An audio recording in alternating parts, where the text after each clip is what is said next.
السلام علیکم جی، میں ہوں الطاف نوید اور آپ دیکھ رہے ہیں الطافیات۔ سامنے ویڈیو میں ہمیں ایک سفید رنگ کی گاڑی رکتی نظر آتی ہے اور اس کی فرنٹ سیٹ سے کچھ لوگ نکلتے ہیں۔ ان میں سے ایک آدمی جو ہے اس نے دروازہ کھولا ہے اور اس کے بعد ہم دیکھتے ہیں کہ گاڑی سے دھواں نکل رہا ہے اور دیکھتے ہی دیکھتے یہ چند سیکنڈز میں جو ہے وہ گاڑی کو اپنی لپیٹ میں لے لیتا ہے۔ یہ ایک دردناک، تکلیف دہ اور انتہائی دل دکھا دینے والے مناظر ہیں۔ انہیں زیادہ دیر تک دیکھنا، ان کو محسوس کرنا جو ہے وہ کافی مشکل ہے۔ بہرحال صورتحال آپ کے سامنے ہے اور اس کے حوالے سے مختلف رائے سننے کو ملی ہیں، مختلف باتیں سننے کو ملی ہیں، مختلف معاملات اور جو ہیں وہ چیزیں دیکھنے کو ملی ہیں۔ لیکن اب یہ سامنے ہمیں نظر یہ آتا ہے، یہ ایک نا امیدی کی کنڈیشن بنی تھی کچھ باتیں سن کے، کچھ معاملات کو دیکھ کے۔ بہرحال اپنی تمام تر غلطیوں اور کوتاہیوں کے باوجود ہم یہ کہہ سکتے ہیں کہ ہماری جو عوام ہے، ہمارے جو لوگ ہیں، ان میں ایک دوسرے کی مدد کا اور ایک دوسرے کے کام آنے کا جذبہ جو ہے وہ بہرحال موجود ہے۔ تو کافی سارے دوست احباب ہمیں نظر آ رہے ہیں جنہوں نے کوشش کی ہے کہ مطلب وہ نظر آ رہا ہے، بھاگ دوڑ ان کی نظر آ رہی ہے کہ وہ کسی نہ کسی طریقے اپنے ان بھائیوں کو، اپنی ان بہنوں کو،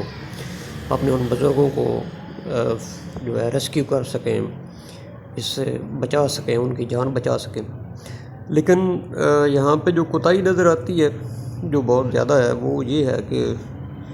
ایک تو ہمارے روڈز کا حال بدترین حال ہے، دوسرا ہماری یہ جو گاڑیاں ہوتی ہیں، بس اللہ کی پناہ ہے کہ ان میں یہ سوچ کے کبھی بھی نہیں کسی کو بٹھایا جاتا، یا ان کی جو ارینجمنٹس ہیں یا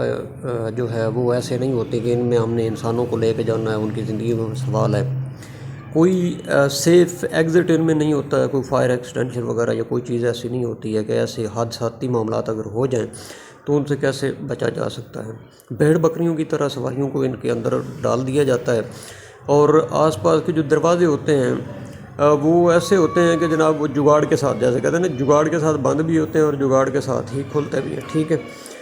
تو اسی ویڈیو میں ہم نے دیکھا کہ اس کا کچھ دروازہ جو ہے نا وہ فرنٹ والا، ادھر اسی سائڈ والا وہ جل کے شاید گرا ہے، اور کچھ دیگر معاملات نظر آئے ہیں کہ لوگ جو ہیں وہ بھاگ دوڑ تو کر رہے ہیں، لیکن کیا ہے کہ اتنی جلتی آگ میں جب انسان سامنے اپنے جیسے انسان چل رہے ہیں، مر رہے ہیں، بجھ رہے ہیں بیچارے، تو یہ بھاگ دوڑ بے سود ہی ثابت ہوتی ہے۔ قریب میں کہ کوئی پانی کا انتظام ہوتا، کوئی موٹر کا انتظام ہوتا شاید کچھ،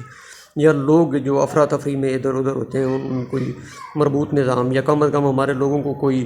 ایسے ایمرجنسی کہیں بھی ہو جائے تو اس میں جو ہے کوئی ٹریننگ وغیرہ یا اس قسم کی کوئی نہیں ہوتی ہے۔ حالانکہ ہونا چاہیے لوگوں کو، جو ہمارے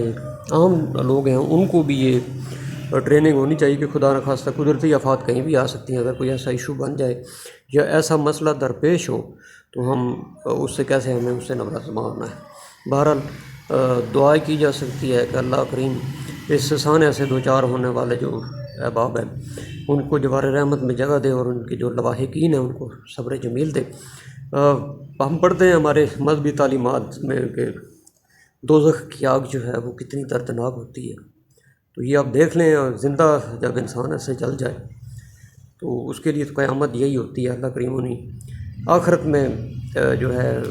جیسے کہ ہمارا ایمان بھی ایک ساتھی موت بھی ایک طرح کی شہادت ہے، تو اللہ ان کو جوار رحمت میں جگہ دے۔